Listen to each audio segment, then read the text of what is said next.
Hey y'all, Jake from KOTUstudios.com here. I've got a video for you on microphones. Now, if you're trying to build a home recording studio, you're going to need a microphone. Now, you can spend a ton of money on microphones. We're talking tens of thousands of dollars on microphones. You go out there, you don't know what you're looking for.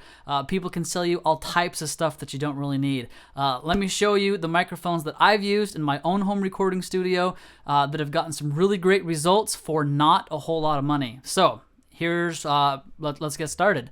When you're talking microphones, you're usually talking about two different types. You're talking about condenser microphones and dynamic microphones, all right? Now, condenser microphones, those are the microphones that are going to give you that real studio sound, okay? They're called condenser microphones because of how they're built. I'm not really going to get into it, but they're very sensitive. They are the microphones that, go check some YouTube videos. You see someone there in an isolation booth, really going for it.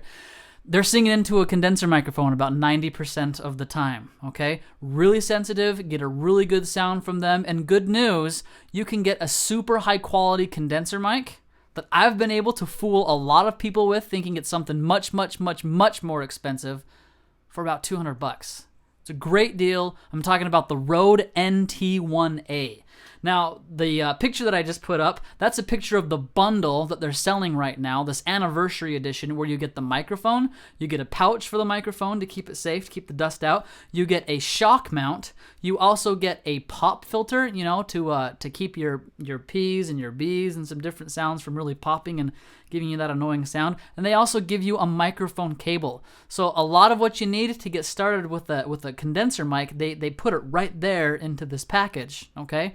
So it runs about $200 on its own. The package is like $215, so it's a really great value right now, and you can find a link in the web page that I put together about microphones that'll take you to the Amazon site and you can just buy it right there, okay? The Rode NT1A, the first microphone I personally ever bought for my own use. It's fantastic. My friend brought one over. As soon as I used his, I thought, man, I gotta get one of these. They're a great deal. I thought it was going to cost a whole lot more, but $200. You can get a great sound out of a condenser mic for $200.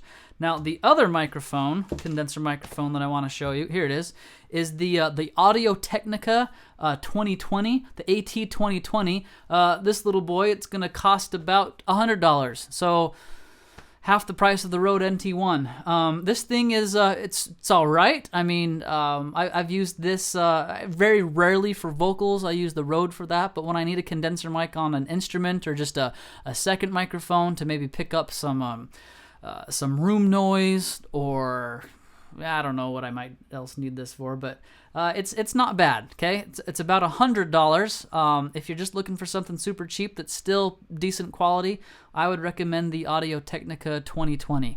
It's a pretty good little mic. Now, when you're talking about dynamic microphones, these are the microphones that you see whenever you watch a concert, or even I don't know. You see dynamic microphones all over the place. If you've ever talked into a microphone, it was probably a dynamic mic. Now, the world standard in dynamic microphones is the Shure Sm57. You need to go out and get one of these things, okay? You need an Sm58. The things are super tough. I mean, I've dropped this thing, kicked this thing, used it for a hammer in one case. I know that's stupid, but yeah, I was kind of in a tight spot at a concert. These things are super tough, super durable, and they've got a great sound, okay? The Shure Sm58. Then its little brother, the Shure Sm57, also a dynamic microphone. I like to use these ones more on instruments. So just as a rule of thumb, 58 on vocals, 57 on instruments. And there are some applications where you'd want to swap that. But just for basics, if you want to just pick up a few microphones to kind of get you started so that, whatever project may come at you, you're ready to go, get the Rode NT1 for your condenser mic for most of your vocal work, for some really, sensitive instrument work if you need that, a 58 and a 57, okay? That's really all you need. Now, when you're looking at microphones, you want to make sure that whatever you're plugging them into has the right interface. Most microphones are going to use an XLR cable, okay?